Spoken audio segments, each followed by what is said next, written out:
Fala, povo! Chegamos, mais um programa Impacto, diretamente dos estúdios da Cristo Vive São Paulo. Estamos hoje finalizando essa grande série que nós estamos participando, crescendo junto nos últimos programas sobre a questão da Igreja Romana. E logo mais vou falar sobre isso, então que você possa já se acomodar aí, lembrando que nós estamos agora falando pelo YouTube, Cristo Vive SP. Se você não nos segue, eu recomendo que você faça isso agora. Comece a nos seguir, nos acompanhar, siga o nosso canal Cristo Vive SP no YouTube, em todas as redes sociais. Se você está no YouTube, já chega dando like, compartilhando, comentando nesse vídeo. Estamos pela TV Milagro Brasil, estamos por todas as plataformas agregadoras de podcast, estamos aqui com todas as portas que o Senhor abriu e nós estamos aqui para pregar a graça, a verdadeira, a sã doutrina que produz herança e edificação na vida dos filhos de Deus. Nós estamos aqui fechando essa série de programas sobre o sistema religioso que Deus abomina. Se você não ouviu os últimos programas, recomendo que você faça isso no nosso canal no YouTube, para que você possa entender que hoje nós vamos fechar, vamos coroar todo este ensinamento, todo esse conhecimento que Deus nos deu, esse sistema tradicional religioso. Deus chama de a grande meretriz. E se nós estamos falando deste tema, é porque nós somos logicamente levados pelo Espírito Santo a entender essas verdades. Nós não falamos nada aqui da carne, eu não trago nada aqui do meu conhecimento humano. Paulo dizia, não são palavras de persuasão, é poder de Deus aquilo que nós pregamos. Então o Espírito tem nos levantado aqui em São Paulo há 28 anos a pregarmos contra um sistema. E nós estamos entendendo que isso começa com a grande meretriz, uma igreja tradicional, romana, apostólica, católica, e agora nós estamos entendendo que a Bíblia diz que dessa grande meretriz, que é uma mulher, ela também tem suas filhas. A grande meretriz, ela é uma igreja que está em todo mundo, ela tem autoridade sobre todo mundo. E como eu disse nos últimos programas, nós estudamos que esse sistema religioso, ele se prostituiu ao longo da sua existência. E ele continua se prostituindo. Não é algo que aconteceu e parou. Ele aconteceu e ele continua acontecendo. E nós aqui no Impacto, nós somos biblicamente pautados, nós temos um pensamento bíblico. E biblicamente nós identificamos que a igreja está sobre todos os povos, essa grande meretriz. Ela está vestida de púrpura, de escarlate, adornada de ouro, de outras riquezas. E a Bíblia diz que essa igreja, ela é grande. Ela diz que é a grande cidade. Nós vamos ler o que diz a palavra em Apocalipse. Então você pode pegar a sua Bíblia e abrir, acompanhar comigo aqui na tela. Apocalipse 17, a gente vai ler o capítulo todo 17, olha só que maravilha, do 1 ao 18. Diz assim, veio um dos 7 anjos que tem as 7 taças e falou comigo, dizendo, vem, mostrar-te-ei o julgamento da grande meretriz. Olha só de onde que vem esse tema, essa expressão, a grande meretriz, que se acha assentada sobre muitas águas. Então a grande meretriz, ela está assentada sobre muitas águas. Diz no verso 2, com quem se prostituíram os reis da terra. Olha só que forte essa afirmação. Isso é uma revelação que João está tendo. Os reis da terra, os poderosos, os príncipes, os governantes, eles se prostituíram junto com a meretriz. E com o vinho de sua devassidão foi que se embebedaram os que habitam na terra. O verso 3 diz assim, transportou-me o anjo em espírito a um deserto e vi uma mulher montada numa besta escarlate, besta repleta de nomes de blasfêmia, com 7 cabeças e 10 chifres. Achava-se a mulher vestida de púrpura, olha lá, e de escarlata, adornada de ouro, de pedras preciosas e de pérolas, tendo na mão um cálice de ouro transbordante de abominações e com as imundícias da sua prostituição. Veja só que isso aqui é uma comparação com a igreja. Na sua fronte achava-se escrito um nome, um mistério, olha só, Babilônia, a mãe das meretrizes e das abominações da terra. Então a Bíblia diz que esta igreja é a Babilônia, é a grande, a mãe das meretrizes, a coisa mais abominável da terra. No verso 6 fala assim, então vi a mulher embriagada com o sangue dos santos e com o sangue das testemunhas de Jesus. E quando vi, admirei-me com grande espanto. O anjo, porém, me disse, por que te admiraste? Dir-te-ei os mistérios da mulher e da besta que tem as 7 cabeças e os 10 chifres e que leva a mulher. Olha só o que leva, diz no verso 8, a besta que viste era e não é, está para emergir do abismo e caminha para a destruição.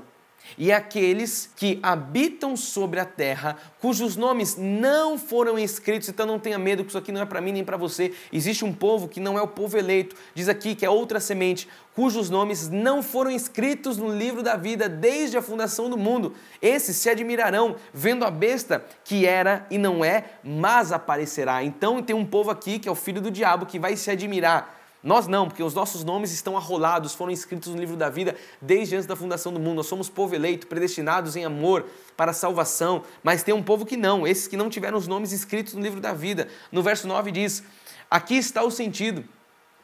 Quem tem sabedoria, as 7 cabeças são 7 montes, olha só, nos quais a mulher está sentada. São também 7 reis, dos quais caíram 5.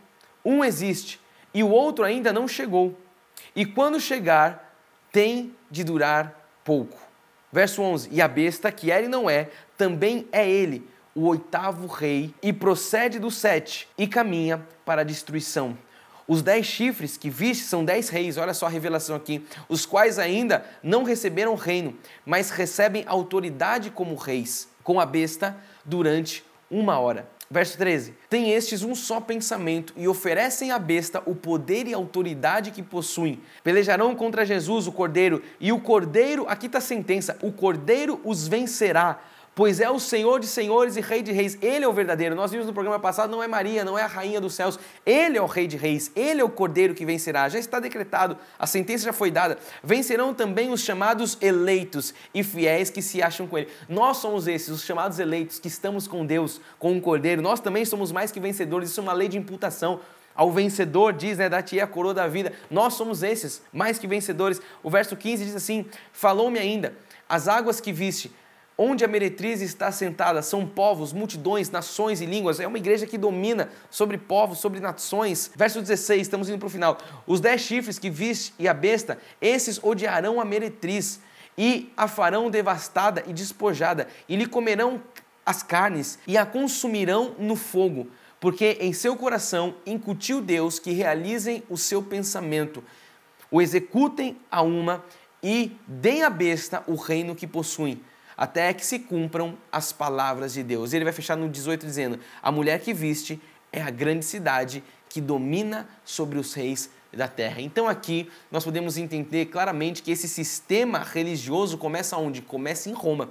E Deus, ele se enojou, Deus, ele se enjoou a ponto de chamar de a meretriz, a grande meretriz, a cidade aí, ó, a mulher que viste é a grande cidade que domina sobre os reis da terra. A Bíblia diz que a grande meretriz, ela dá luz às suas filhas, porque diz que ela é a mãe das meretrizes. Olha só a expressão que a Bíblia usa, a mãe das meretrizes, a mãe das abominações da terra. Nós acabamos de ler aqui. Hoje em dia, e eu falei nos últimos programas que nós iríamos culminar na questão das filhas da grande meretriz. O que nós vemos hoje em dia? Igrejas evangélicas que estão exatamente iguais à sua mãe, fazendo negócio com o povo, estão mercadejando a palavra. Então veja como se encontra, é só você parar para pensar, veja como se encontram as igrejas evangélicas nos dias de hoje. Faz um panorama rápido, troca de canal, vê o que estão sendo passado hoje até nas mídias sociais.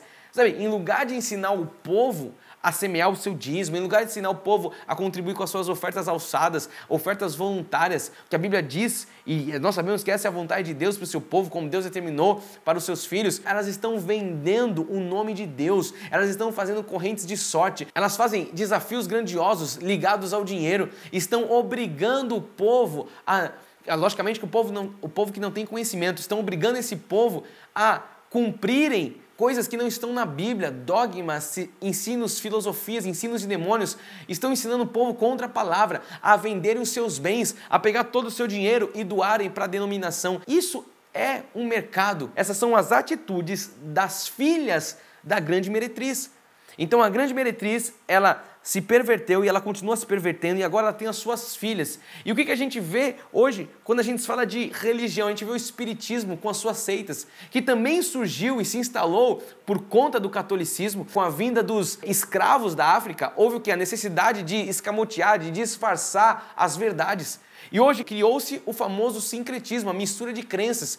Então tá aí o sincretismo religioso, tá aí pessoas adorando a ídolos. Os católicos, eles só mudam os nomes, eles colocam nomes de santos no lugar dos ídolos, mas hoje você vê isso também no candomblé, na umbanda, então está o sincretismo aí, tem uma salada no meio religioso atual. E a Bíblia diz que a grande meretriz, ela tem os seus flagelos, tanto a mãe quanto para as filhas. O julgamento já está feito. Quem participa das obras da grande meretriz ou das filhas, isso é sério, torna-se cúmplice. Ou seja, se eu sou cúmplice das obras da grande meretriz, das filhas da grande meretriz, quer dizer que eu também, se eu sou cúmplice, eu vou participar também da punição, da sentença. Então, assim como muitos de nós já saímos de lá, e aqui eu posso falar porque eu venho de uma família onde meus avós eram católico, apostólico, romano, meus pais, num determinado momento, até serem alcançados pelo Senhor, também viveram. Então eu venho de uma família tradicionalmente católica, então muitos saíram de lá, eu via minha família sendo resgatado, muitos, foram resgatados por Deus desse sistema religioso, tradicional, católico e também protestante. Eu quero que você entenda isso, porque se nós fomos tirados de lá e muitos foram, nós não podemos ficar agora com os braços cruzados, nós não podemos ficar aqui, sem falar nada, sem tocar nas feridas. O Senhor nos chamou para isso. Nós não podemos olhar as pessoas que estão lá dentro desse sistema e não fazer nada. Nós vamos ver as pessoas sendo enganadas e nós vamos ficar quietos. Nós não, nós somos pessoas de caráter, nós somos reformadores. Fomos chamados para Deus para trazer a sã doutrina, aquilo que vai iluminar. O Espírito faz a obra, então precisamos alertar para que as pessoas saiam de lá, para que as pessoas não caiam nas filhas, porque o que acontece hoje? As pessoas eles saem do sistema tradicional católico, mas eles caem aonde? Caem nas filhas. Então olha só, troca 6 por meia dúzia, então nós precisamos alertar o povo que está lá no sistema apostólico romano, católico, com todas as suas heresias, só que essas pessoas ao saírem de lá, nós temos que cuidar e ter zelo com essas vidas para que elas não caiam nas filhas da grande meretriz, que hoje é o quê? Que é o sistema protestante atual, evangélico, que está enfermo, está aí dominando muitos lugares. Seitas com nome de igreja, colocou placa de igreja, mas não tem nada de Deus naquilo. Não é porque tem uma placa de igreja, não é porque tem um homem com a Bíblia na mão que aquele lugar é de Deus. Você precisa ver os frutos, você precisa ver o que é ensinado. Então a igreja é uma instituição do Espírito Santo, não é uma instituição de homem. Não é um homem que dirige a igreja, é o próprio Espírito, é o próprio Senhor que orienta. É o próprio Senhor que mantém a unidade da fé da igreja. E não é isso que a gente vê nas filhas da grande meretriz. Então é assim que é constituída uma igreja, é assim que nós como igreja fazemos parte de um corpo no qual Cristo é o cabeça. E nós devemos dizer ao povo de Deus que se retire desse lugar, ao povo de Deus que se retire da grande meretriz e das suas filhas. Então mais uma vez o alerta, a pessoa sair de um sistema onde está lá na grande meretriz, ela tem que tomar cuidado de não cair nas filhas, porque é o que o inimigo faz. O inimigo ele tem usado hoje o sistema religioso para cegar o povo. A palavra de Deus em Gálatas diz assim, foi para a liberdade que Cristo vos libertou. Permanecei, pois, firmes nessa liberdade, e não vos submetais de novo a um jugo de escravidão. Então, se Deus nos libertou da escravidão, nós temos que estar firmes. Por que Paulo usa essa expressão? Fique firme nisso, porque tem muitos que vacilam. Então, às vezes, saem de um sistema católico, apostólico romano, mas cai na filha. Então lá adorava os santos, adorava Maria, e agora adora o que? A fé está no copo d'água, a fé está no jejum, a fé está no batismo, a fé está na lua, a fé está no monte, a fé está na vigília, ou seja, trocou 6 por meia dúzia. A fé continua fora do lugar central que ela tem que estar, que é Jesus Cristo. O que vai dar coragem hoje para o povo de Deus sair desse sistema? O que vai impulsionar o povo a sair desse sistema? Tem que ser pregada uma mensagem bíblica, uma mensagem de conhecimento. A Bíblia diz que pela falta do conhecimento o povo tem sido destruído. Então nós precisamos pregar a verdade, porque Jesus disse, e conhecereis a verdade vos libertará. Eu sei que essa passagem é usada muito para um momento de evangelismo, mas nós temos que conhecer a verdade total, não parcial. E quando você conhece a verdade total, quando seus olhos são iluminados, você não consegue mais ficar num lugar desse, que se diz igreja. Conhecimento da verdade precisa ser pregado para que o povo possa dizer não à meretriz e para que o povo possa dizer não às filhas da grande meretriz que tem se instalado hoje num sistema atual evangélico protestante, um mercado gospel, vendendo lenços, vendendo toalhas ungidas, vendendo transferências de unção, tudo que não está na palavra de Deus. Então isso se dará como? Como que isso vai acontecer? Pelo pleno conhecimento da palavra de Deus. Por isso Deus nos chamou para nós atuarmos na última reforma protestante. Deus nos levantou para formarmos agentes. Você está sendo formado para que você seja um agente de transformação, primeiramente na sua vida e depois na vida daqueles que estão ao seu redor. E chega nesse momento do programa, as pessoas podem perguntar, e bispo, então como é que a igreja de forma geral tem apresentado Cristo? Talvez essa seja a sua pergunta. E se essa é a sua pergunta, você não precisa nem buscar muito, é só você, como eu disse, trocar o canal, é só você olhar o que hoje está na mídia social. A maioria das igrejas apresenta Cristo da carne. E aqui eu quero ir para a segunda parte do nosso programa, falando sobre essa questão. O que as igrejas têm apresentado às pessoas hoje? Um Cristo da carne. Começando, logicamente, vamos trazer aqui a história. Isso vem aonde? Da igreja romana. Onde o Cristo que a igreja romana apresenta é um Cristo crucificado, é um Cristo ensanguentado, é uma figura de uma pessoa derrotada. Quando você entra numa igreja católica, quando você vê as imagens, você vê Cristo ali na cruz, com aquela cara de dor, de sofrimento. Esse é o Cristo que é apresentado para as pessoas, um Cristo derrotado na cruz. Um Cristo morto, ensanguentado. Por isso que a fé das pessoas é uma fé vã quando elas têm essa referência. É uma fé que não serve para nada. São pessoas que são extremamente infelizes porque elas não conhecem o Cristo ressuscitado. Elas pararam ali na cruz. Nós não temos que viver para aquele que morreu. Nós temos que viver para aquele que ressuscitou. Nós não podemos ficar olhando para Cristo nos seus dias de carne. E essa é a revelação daqueles que são filhos amados, aqueles que Deus ilumina os olhos do entendimento. A revelação está o quê? Em conhecer o Cristo ressuscitado, entender que ele viveu nos seus dias de carne, que ele passou pela via crucis, que ele passou na cruz, mas que ele não está mais na via cruz, ele não está mais na cruz, ele não está mais no túmulo. Por quê? Porque ele ressuscitou ao terceiro dia dentre os mortos. Nós não podemos mais ver Cristo nos seus dias da carne. Não podemos mais imitar Cristo nos seus sacrifícios. Nós temos que olhar para Cristo, logicamente, nas suas virtudes, nos seus ensinamentos, mas no cumprimento da lei mosaica, no seu cumprimento, nos seus sacrifícios, nós não temos que imitar. Deus não quer um espírito de religiosidade. Ele não quer que isso seja levado a você. Ele não quer que você o imite nos seus dias da carne, no seu sofrimento. Foi justamente porque ele sofreu que você não precisa sofrer. Foi justamente porque ele cumpriu os 613 mandamentos, porque ninguém era apto a cumprir. Ele veio para isso, era a missão dele. Ele disse, o fim da lei é Cristo, para a justiça de todo aquele que crê. Ele disse, está consumado. Tudo que ele fez nos seus dias de carne foi para levar a nossa maldição. A Bíblia diz que definitivamente ele cumpriu a lei, ele encravou na cruz toda a maldição, toda a escrita da dívida já foi paga. Ele foi o nosso substituto. Quando eu entendo a palavra, quando eu entendo a obra de Cristo, amado, eu entendo que eu não tenho nada a ver com Cristo morto.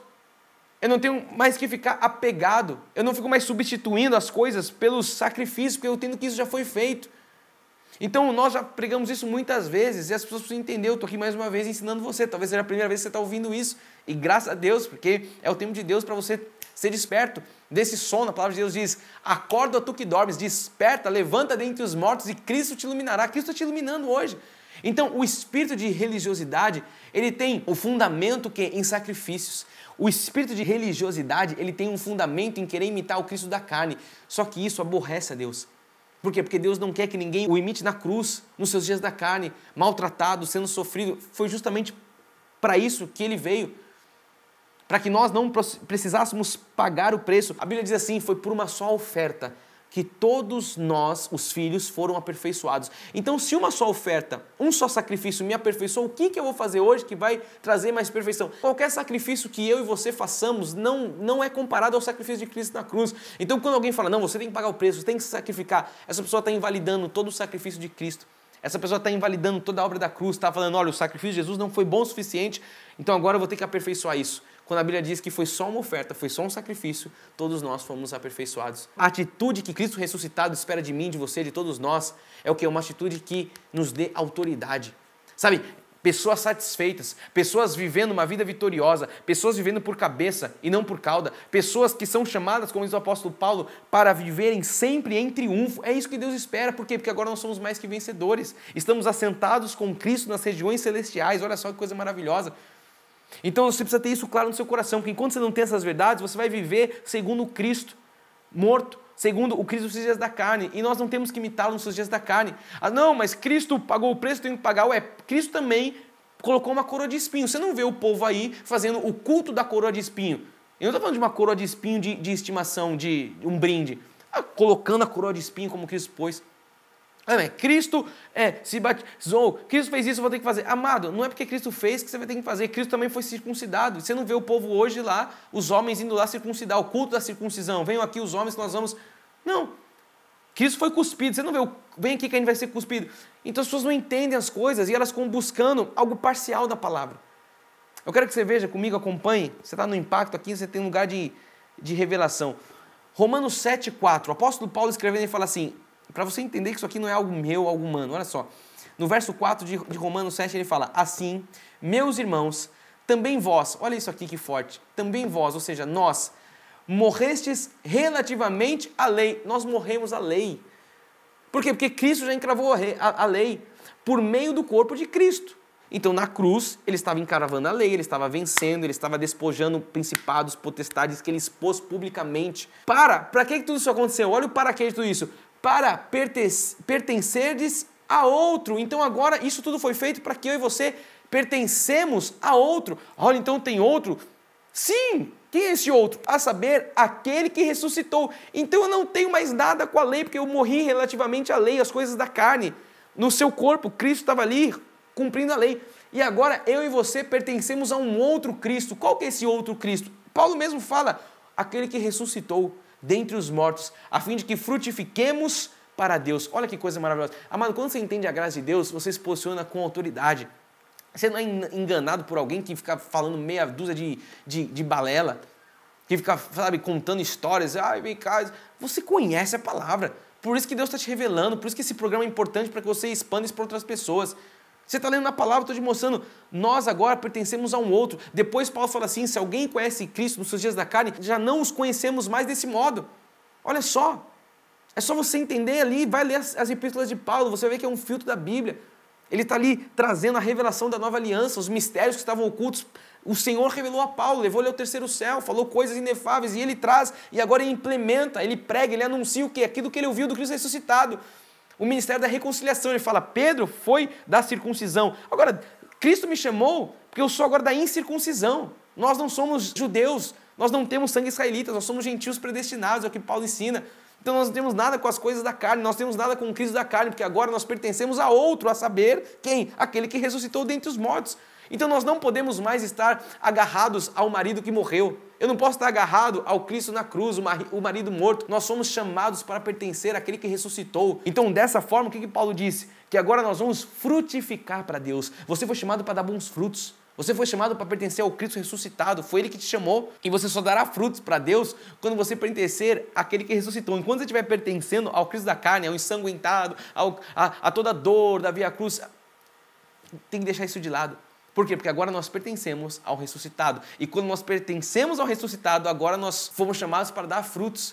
Então Deus, Ele tem que descodificar todo o adultério, toda a mentira da lei, tudo aquilo que a lei codificou na sua cabeça. O que nós, como ministério, estamos fazendo da parte de Deus? Descodificando todos esses códigos errados que a meretriz e as filhas da grande meretriz colocaram na cabeça do povo de Deus. Amado, é uma missão difícil, árdua.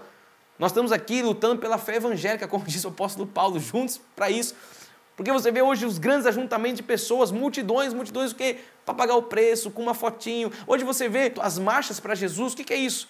São as procissões católicas que agora veio para o povo de Deus. Coloca lá a oração dentro da sola do pé e você vai marchar e você vai... O que é isso? Cadê Jesus? Cadê a fé em Jesus? E aí chama um monte de artista gospel para... Cadê Cristo? Cadê o evangelho sendo pregado? Então você veja que hoje a meretriz, ela penetrou com seus tentáculos nas suas filhas, e as filhas fazem as coisas que aprenderam com a mãe. Por isso eu tenho que falar para você aqui, com todo respeito, jogue fora tudo que faça lembrar o Cristo da carne. Imagem, crucifixos, cruzes, quadros, santos, foto de Jesus. Amado, não tem foto de Jesus, isso tudo foi criado pela igreja romana. Joga isso tudo fora, santos, tudo que te lembre o Cristo da carne. Não pegue isso, tenha coragem de jogar tudo isso fora. Por quê? Porque isso é adultério espiritual. E quem está em adultério não é feliz. Isso não traz felicidade. Você não pode estar agarrado a dois senhores. Eu não posso estar com o da carne e o ressuscitado ao mesmo tempo.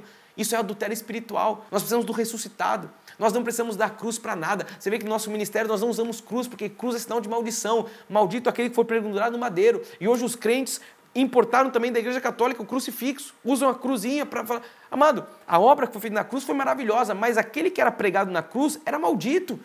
Então minha mãe sempre dizia isso, se Jesus tivesse sido morto numa cadeira elétrica, o povo ia usar uma cadeirinha elétrica no seu pescoço, tem uma cadeirinha elétrica. Não! Então a cruz não é símbolo para nós de nada, é um símbolo de maldição e de morte. Não precisamos pegar a cruz, nós amamos a obra feita na cruz, mas o símbolo da cruz não nos interessa. Então nós não precisamos de cruz para nada, nós precisamos de medalhinha, de guias no pescoço, de cruzinha, de crucifixos, de fazer terços, nós precisamos de nada disso, amado.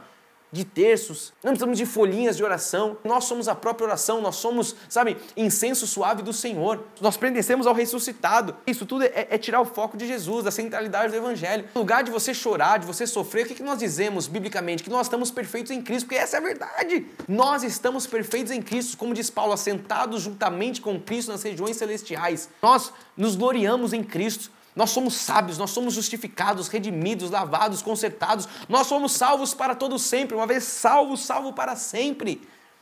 Isso é certeza da sua salvação. Amado, isso é a autoridade que Cristo te dá quando você conhece a palavra de Deus.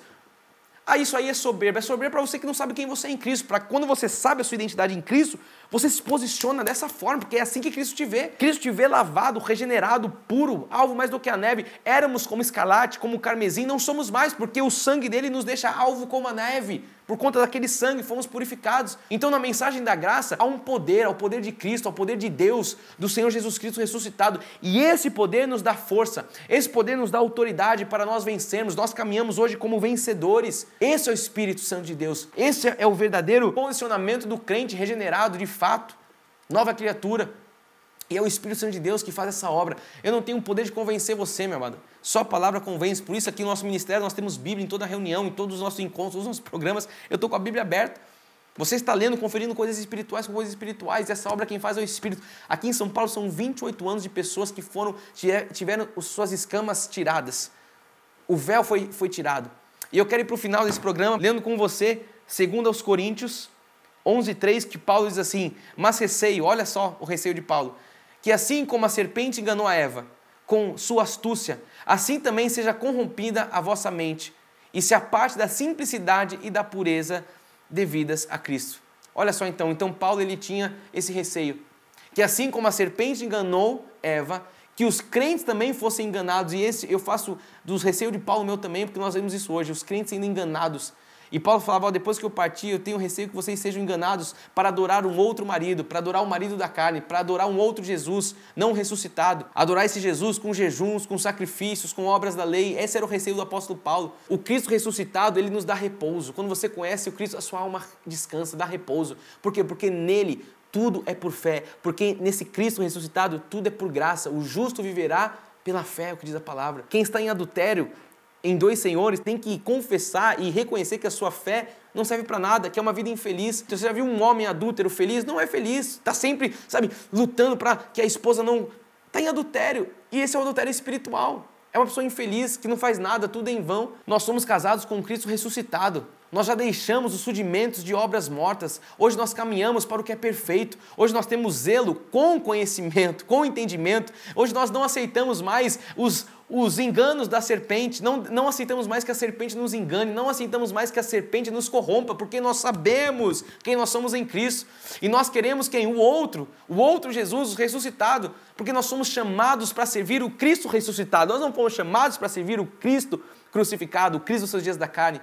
Nós agora servimos a outro, a saber, aquele que ressuscitou dentre os mortos, como diz o apóstolo Paulo. Então nós não queremos mais cerimônias, nós não queremos mais batismos, nós não queremos mais luas, nós não queremos mais guardar os sábados. Por quê? Porque agora nós temos o verdadeiro Deus. E quando nós temos o verdadeiro Deus, nós temos o bem real. Agora nós entramos, com ousadia, com intrepidez no Santo dos Santos, de uma vez por todas.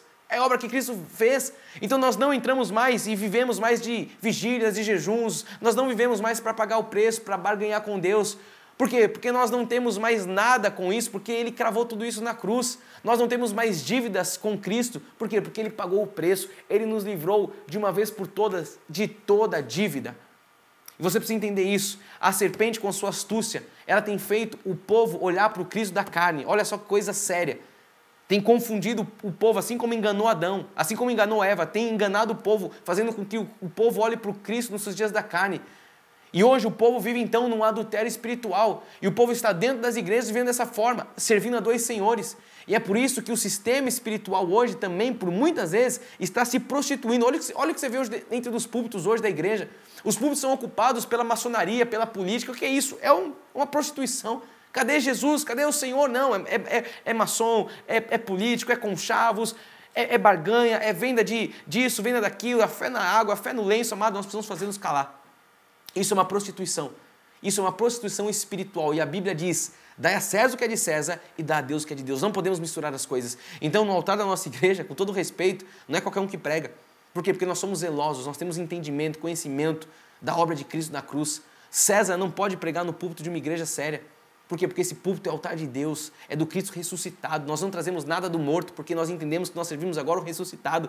Então nós somos o quê? Parte desse mistério. Foi para isso que Deus nos chamou. E hoje nós temos os olhos iluminados, revelação do Espírito Santo, para nós entendermos o que a Bíblia fala. A Bíblia fala sobre a grande Babilônia, sobre a grande meretriz, a mãe das meretrizes. Você está entendendo agora por revelação. E com esses ensinamentos, com toda a revelação da graça, nós temos o quê?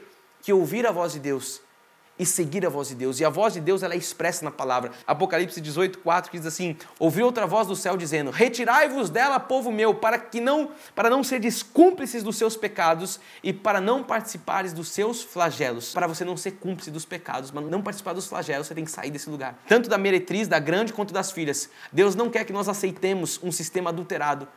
Deus não quer que nós aceitemos coisas fora da palavra. Nós temos que reconhecer que a Babilônia caiu e que ela era morada de demônios, covil de todo tipo de espírito imundo, é o que diz a palavra. E tudo isso porque fizeram do Espírito Santo um número. Mudaram os mandamentos, criaram espíritos de idolatria, criaram tantas abominações, já desvirtuaram totalmente o Evangelho. Já falei da questão do Papa, de Maria, e traz para a igreja as filhas. É o lenço, é isso, é a barganha, paga o preço, é a campanha, é o voto, tudo fora da Bíblia. Apocalipse 19, 7, 8. Alegremo-nos, exultemos e demos-lhes a glória, porque são chegadas as bodas do Cordeiro, cuja esposa, agora sim, olha só, assim mesmo já se ataviou. Essa é a verdadeira noiva, pois lhe foi dado vestir-se de linho finíssimo. Olha só como que a noiva se veste, resplandecente e puro, porque o linho finíssimo são os atos de justiça dos santos. Então, meus amados, as bodas de Jesus, do Jesus ressuscitado, vivo, do Cristo verdadeiro, estão preparadas para a noiva. A noiva se ataviou, que diz a palavra. Como é que a noiva então se ataviou? Como é que a noiva se veste? Como é que Cristo espera que essa noiva esteja vestida? A igreja é ataviada quando ela tem conhecimento da palavra, quando ela se veste do linho finíssimo, que são o quê? Os atos de justiça. Isso tudo é o quê? Isso é a graça de Deus. Então o Espírito está chamando os eleitos ao redor do Brasil, ao redor do mundo, para que sejam retirados desse lugar, dessa espécie de covil. Deus nos chama para nós sermos pessoas retiradoras de véus. Minha missão aqui é retirar os véus, assim como a sua também deve ser, das pessoas que estão com os véus nos seus olhos, através do Espírito Santo, nós podemos fazer essa obra. Que você possa ouvir essa voz e se juntar aos reformadores. Não só nós, mas aos reformadores ao redor do mundo, para que a gente possa ser de fato esses agentes transformadores, levar a graça, a verdade aos eleitos do Pai, porque onde há um eleito vai ouvir a palavra e vai sair, vai retirar dela, vai ser retirado dela. Então eu creio que essa voz está chegando até você. E eu creio que essa voz está chegando a alguém hoje que vai dizer: olha, hoje eu me retiro desse sistema. Talvez seja você que está ouvindo pela primeira vez isso, que você possa dizer: hoje eu retiro essas vozes. Que você possa, sabe, falar: hoje eu tiro toda a abominação, seja da grande meretriz, seja da mãe, seja das filhas. Que você possa deixar tudo isso de lado e dizer hoje: eu estou aqui para servir o verdadeiro Deus, o Senhor Jesus Cristo, o vivo, o ressuscitado. Que você possa impulsionar isso para o maior número de pessoas. Eu estou falando aqui da Igreja Cristo Vive São Paulo. O nosso refúgio é aqui em São Paulo, logicamente. Estamos localizados na rua Doutor Pascoal Imperatriz, número 123, bairro do Brooklyn. Se você estiver aqui ou é de São Paulo, venha nos fazer uma visita, vai ser um prazer receber você. Se você quer nos acompanhar, nossas mídias sociais, YouTube, Facebook, todas as mídias sociais, é só você procurar Cristo Vive SP, Instagram. Meu Instagram também está aqui aparecendo para você, Fê_Brand, vai ser um prazer a gente trocar. E, enfim, nosso WhatsApp também, tem um WhatsApp aqui para você mandar mensagem, a gente vai poder mandar conteúdo. Não deixe de manter firme a sua confissão, não deixe de andar, não deixe de estar de mãos dadas conosco, porque nós somos chamados para isso, para atuar na última reforma protestante. E nós estamos de mãos dadas nisso, lutando juntos pela fé evangélica. O programa termina hoje, Impacto, eu espero você no próximo. Não se esqueça, o amor resgata e a graça transforma. Graças e paz a todos, até a próxima. Tchau!